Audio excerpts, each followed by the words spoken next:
The Premier League is come to an end, another week gone, and a lot of things have happened in the world of football.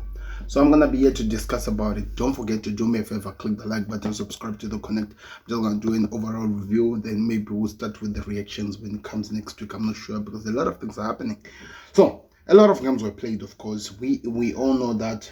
In fact, I'm gonna be looking down here. So we all know that Everton, Liverpool was supposed to be played. Brentford versus Newcastle was played. Aston Villa versus Southampton. We have Crystal Palace versus Man City. Manchester United versus Nottingham Forest. Fulham versus Arsenal. Leicester versus Brighton. Then Ipswich versus Bournemouth. Tottenham Hotspurs versus Chelsea. And the last one, which is going to be played tonight, is West Ham versus Wolves. There's a lot of problems about Wolves. I feel like they're going to get relegated.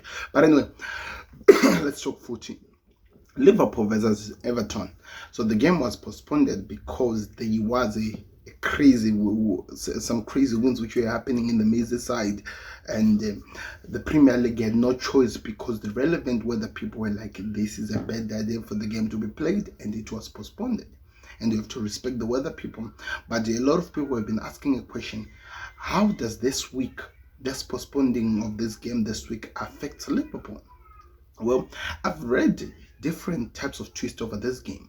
Some people are saying that this is going to be a problem because if Arsenal, Chelsea, City wins, they move closer to Liverpool. A game where in hand is never 3 points, and it always backfires when it comes to football. But also some people are saying that Liverpool were not really strong. Remember, we're playing Konza at left, at right back, Gomez. So they're saying that the next time when we play the Merseyside derby, it's a physical game. We'll have most of our players back. McAllister will be back in the team because his suspension will be used elsewhere. Then we'll have also Konate back next to Virgil van Dijk. We'll have Trent Alexander not fit again, and the likes of Diogo Jota, Alisson back into the team. So they're saying that this is actually a good thing because when we play this Merseyside derby, it's gonna be easier for Liverpool than it was gonna be if it was played on Saturday morning. So it's gonna be interesting to see what happens over this game. I wanna hear your thoughts in the comment section. The other game which was played was Brentford versus Newcastle. The game finished Brentford 4, Newcastle 2. I'm starting to discover, and I'm now supposed, or I am noticing what we call a trend when it comes to Newcastle. When they're playing a team that sits in a low block, they struggle. They struggle to open them up. They struggled against Brentford because they were sitting back at the back. But they play teams that attacks the Arsenal, the Liverpool, that opens up space at the back. They're able to play to cause chaos to them. That's why they beat Arsenal, they drew with Liverpool. They could not do that against Brentford, even though they tried to come in the game. Brentford was just that good to them, and I think we could see that there was a problem with the Liverpool and the Arsenal strike force because the way the Newcastle defense can be opened up. I wonder why did that not happen in the other way in the other game. Aston Villa won by 1-0 against Southampton. I don't know if we need any clarity over who's actually going to stay in this league title. It's coming clearer and clearer each and every day that Southampton are going to be relegated, especially with the amount of mistakes that are making. According to reports, it's now 10 mistakes which they have made leading into a goal. So it's just showing us that we are going nowhere. This is going to go crazy at the end of the day. It's not looking good for the Saints, and I just wonder what do they need to do to at least try to find direction of where their season is going. We also have Crystal Palace versus Manchester City in a game which finished 2-2. Man City got a red card. Rico Lewis was given a double yellow after a crazy tackle in the last minute of the game. Crystal Palace scored first, and they scored first again in the second time, but Man City came back in the game. The first goal by Haaland, scoring his 13th goal by a header, by the way, because he saw the goalkeeper moving. And then the second one was scored by Rico Lewis. He was allowed to have the space to actually score an amazing goal, which is an interesting one. I think he is the first youngster to score a goal and actually get a red card in the same game. It has happened before, but I think for his age, he has to be the youngest. I don't know. check the comment section, check the stats. I'm not sure about that one. Manchester United played against Nottingham Forest in a game which was one of the best games, and I think one of the games that Onana would want to forget. The reason why is because the guy made mistakes in the one goal, which led to make it 2-1. And Chris Wood scored an amazing corner. People might want to blame it on Onana, but if you look at that corner, the fact that Lisandro Martinez was standing on the way the ball went in made it difficult for Onana to bypass Alessandro to go to get to the goal. They were scored into a corner with a corner kick again. Another one since the Arsenal game, in which all of them have been complaining about. That happened again against Nottingham Forest, and they need to improve. This was a bad situation for Ruben Amorim, his first defeat at Old Trafford, and things are not looking good. His team are struggling. A lot of United fans are already starting to ask questions of him, but that does not even end the story, because the next day, early in the morning, we are being told that the sporting director who's supposed to be building Manchester United from scratch has been sacked. Dan Ashworth has been sacked, or he left United because, say, Jim Ratcliffe was not happy that he kept Eric Ten Hag into the team. Now they're bringing a new manager who plays a different type of a form of game, and is not working so well. I haven't read so much of the story. I'll do an in-depth look over the situation, but all the United fans are calling it that they feel like they look like idiots over the decisions which are being made by the club, over the situations that are happening by the club. I don't know, it's crazy, people. I'll do a video later on today. You might see it today or tomorrow morning. It's crazy. Then we have Fulham versus Arsenal, a game which was a crazy one, and Arsenal again scores from a corner, but Raul Jimenez scored an amazing goal to open up the scoring. It was 1-0 early in the game, then it ended up becoming a draw in the second part of the game, and now they scored a goal, but Martinelli was offside. The first goal that Arsenal even scored, if one second argue that William Saliba was still sitting on an offside position, but we're now gonna talk about that one because it ended up as 1-1.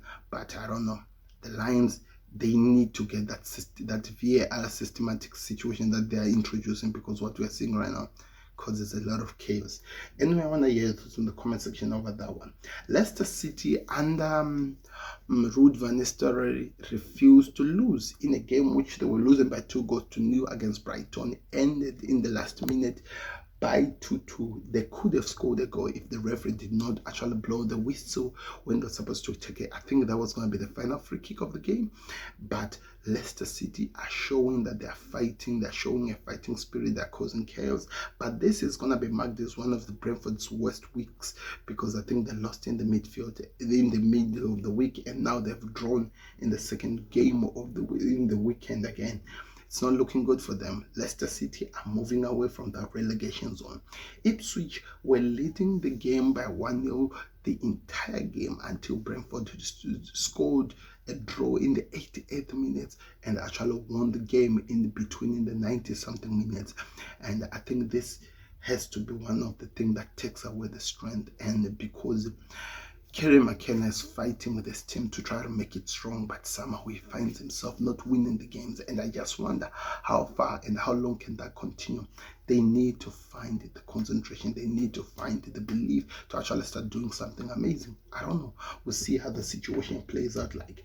Then Bournemouth, coming from a week in which they beat Manchester City. Which game did they beat? They beat one of the big teams. I'm trying to remember which team was it in the midweek, but they continued with that performance. They continue with that and they go forward. This team is really looking like the best team of the season, I'm telling you. Then we have Tottenham Hotspur versus Chelsea in a game which people were expecting to see fireworks. They were expecting this game to be one of the games that people are going to talk about and keep making so much things about.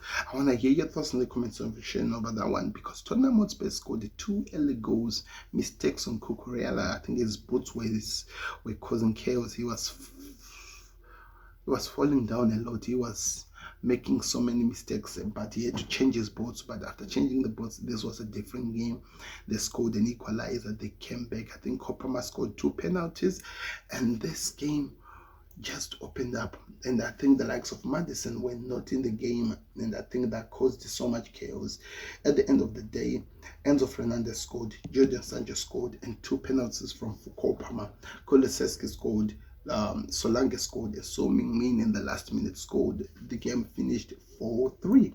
And Tottenham Hotspurs, it's always about them. They always let down the teams in the last minute. I don't know how they're going to have to work over this, but they need to find form. They need to find direction. They need to give people something to believe on, because what we're seeing from them right now gives more questions than actual answers. But it was a good game, and I think so many people enjoyed watching this game. But I want to hear your thoughts in the comment section. What did you think of the performance of game week 13? Of game week 14, I mean, as we move on to game week, it's game week 15 if I'm not mistaken. Yeah, it's game week 15. We move on to game week 16, but today there is a small problem of West Ham versus Wolves. Who's going to win that game? Let me know in the comment section. And Liverpool will need to play that game which has been postponed. But at the moment, things are looking interesting. Everton will be playing against Arsenal next week. Don't forget to click the like button. Don't forget to subscribe to the Connect. Don't worry, during the midweek, it's Champions League. A lot of people take a breather from this.